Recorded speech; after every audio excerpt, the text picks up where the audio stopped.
बोले बेटे तुम्हें पता है ज्योति कहाँ से आती है? बाबा ने सोचा ये जवाब देगा और मैं प्रवचन। लेकिन छोरा हरियाणा का था जी, उसने मारी दिए का फूंक। बोले बाबा ये बताए ज्योति गई कहाँ? कि तम की ताकत बहुत प्रबल है, तम की ताकत बहुत प्रबल है, इस भ्रम को झुठलाया है। एक अरुण आलोक देश को अन्ना ने दिखलाया है। बच्चों का जिक्र कर रहे थे जी, शुरू से ही आज आप जी। बहुत बढ़िया कविताएं आपने सुनी इन श्याम जी से। मेरे से कोई ऐसी उम्मीद ना रखना। हरियाणा का आदमी को ज्ञान ध्यान की बात कर नहीं सकता जी। हम ना ज्ञान लेते ना देते। एक बार हमने कुरुक्षेत्र में भगवान कृष्ण जी से ज्ञान ले लिया था जी। उसके बाद से ज्ञान लेना बंद कर दिया। भाई जिसने कृष्ण जी से ज्ञान ले लिया हो वो आजकल के आलतू फालतू बाबाओं से ज्ञान लेगा क्या? आजकल तो कोई भी टीवी चैनल खोल लो कोई ना कोई बाबा ज्ञान देता मिलता है जी। अच्छा जिसे टीवी पे मौका नहीं मिलता बाहर ढूंढता फिर है। वो हरियाणा में एक बाबा जी सुबह से परेशान, कोई मिला ही नहीं जिसे ज्ञान दे सके। सुबह से शाम हो गई तो शाम को देखा एक छोरा हाथ में दिया जलाया आ रहा है। बाबा ने सोचा मिल गया मौका। बोले बेटे तुम्हें पता है ज्योति कहां से आती है? बाबा ने सोचा ये जवाब देगा और मैं प्रवचन। लेकिन छोरा हरियाणा का था जी, उसने मारी दिए का फूंक। बोले बाबा ये बताए ज्योति गई कहां? तो हम प्रवचन सुन ही नहीं सकते। ये जब से बाबा रामदेव आए हर एक स्कूल में योग टीचर लग गए। वो दिल्ली में एक योग टीचर बच्चों को योग सिखा रहा था। बोले बच्चों सीधे लेट जाओ। बच्चे सीधे लेट गए। बोले अपने पैरों से साइकिल चलाओ। अच्छा। वो सारे साइकिल चलाने लगे। एक पढ़ा रहा अपने हरियाणा का मस्त है। बोला तू साइकिल क्यों नहीं चला रहा? बोला मेरी साइकिल ढलान पे है।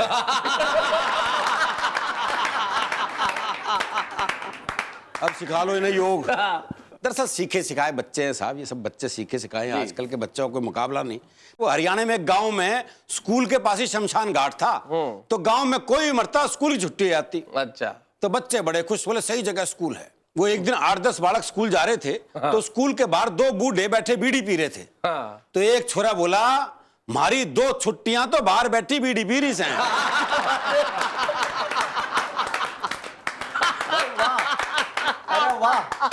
वो क्लास में एक टीचर ने सवाल कर दिया। बोले एक खेत को 5 मजदूर 10 दिन में जोतते हैं तो 10 मजदूर कितने दिन में जोतेंगे? तो एक छोरा खड़ा हो लिया। बोले जब खेत एक बार जुत लिया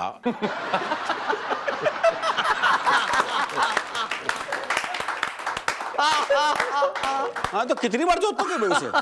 सही बात है। तो बच्चे कमाल है जी। इंटरव्यू देने पहुंचा हरियाणा का युवा बेरोजगार। एक पोस्ट के लिए आए थे पूरे 80 उम्मीदवार। किसे रखना है यह बात तय थी। किसे रखना है यह बात तय थी। इसलिए चयनकर्ताओं के सवालों में ना सुर ना ताल ना लय थी। एक चयनकर्ता ने हरियाणवी छोरे से पूछा, बोले बताओ ताजमहल कहां है? हरियाणवी छोरा बोला जी रोहतक में। बोले बहुत अच्छा बहुत अच्छा, इतना भी नहीं जानता नौकरी क्या खाक करेगा? हरियाणवी छोरा बोला आगरे में बता दूं तो क्या रख लेगा? बहुत अच्छे भाई, बहुत अच्छे, बहुत अच्छे। देश और दुनिया के साथ जोड़ रहा हूँ। स्वागत। देखें आप। स्वागत। बहुत खूब है यह धमाल का, दांत दिखाओ आयोजन। दांत दिखाओ, चारों ओर दांत दिखाए। क्या बात है। बहुत खूब है यह धमाल का, दांत दिखाओ आयोजन। तारों भरा गगन सुनता है धरती के दिल की धड़कन। क्या बात है। धरती के दिल की धड़कन क्या है मित्रों? आप वाह वाह आप तक पहुंचाता हूं। देखिए कि तम की ताकत बहुत प्रबल है, तम की ताकत बहुत प्रबल है, इस भ्रम को झुठलाया है। एक अरुण आलोक देश को अन्ना ने दिखलाया है। लेकिन केवल जंतर मंतर, लेकिन केवल जंतर मंतर नहीं अपेक्षित फल देता।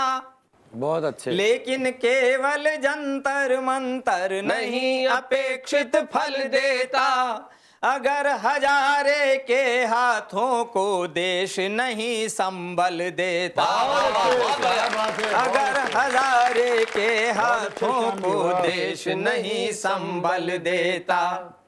भगत सिंह फिर जागा, आहा, भगत सिंह फिर जागा, सत्ता का शैलेश झुका देगा। वाह वाह वाह।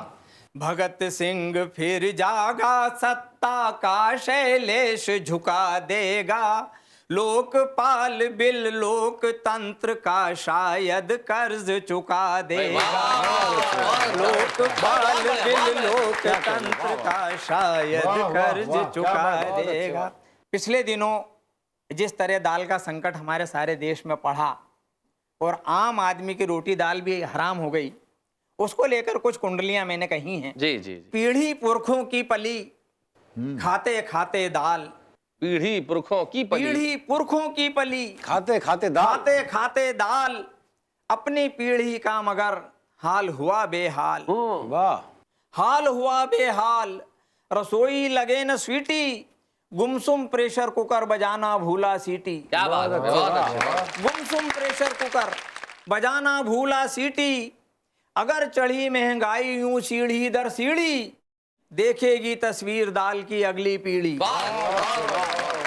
देखेगी तस्वीर दाल की अगली क्या कहने, पीढ़ी। वाह, वाह, इसी पर बहुत खूब। एक छंद और देखें। भूला गोरे गाल वो, भूला काले बाल। अच्छा। भूला गोरे गाल वो, भूला काले बाल। आशिक को दिखने लगी अब सपनों में दाल। बहुत अच्छे। भूला गोरे गाल, भूला गोरे गाल वो, भूला काले बाल। आशिक को दिखने लगी अब सपनों में दाल। दाल में ही दिल डूबा, अच्छा। अब दिलवर को दाल लगी लगने महबूबा। अब दिलवर को दाल लगी लगने महबूबा। हाल देखिए हुई प्रेमिका आग बबूला। हुआ दाल का दीवाना, मुझको भी भूला। बहुत अच्छा। बोला समधी रोब से, समधी सुन ले बात। स्वागत करना दाल से लाऊं जब बारात।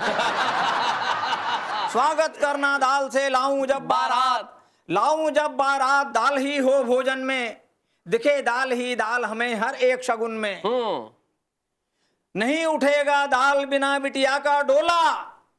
समधी सुन ले बात, रोब से समधी बोला। क्या बात है, बहुत अच्छे। एक पति पत्नी के बीच की नोकझोंक आप तक पहुंचाता हूं, देखें आप।